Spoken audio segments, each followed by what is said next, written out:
Welcome to YOUCANIC. Today here on YOUCANIC we have a 2016 Mazda CX-5. On this Mazda CX-5 we are going to show you how to replace your map light. These are the map lights, they're the ones up in front. Also you can classify them a dome light too, but it's your map light. And so we'll go over how you replace that. So it's fairly simple, so we know that it rocks from the back here. And so we're going to pop it off with a small screwdriver very easily, be able to get in there and pop it off from the back side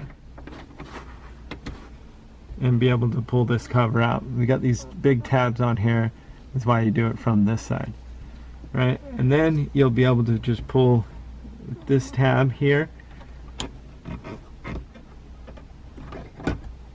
pull the old light bulb out, and you would get a new one, which is a 12V8W, and that's what you would get to replace this light bulb.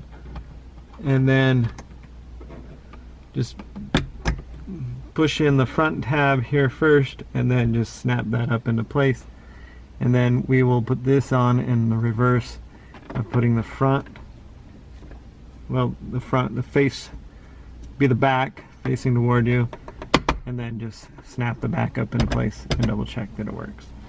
So that's how you replace your map light on your 2016 Mazda CX-5.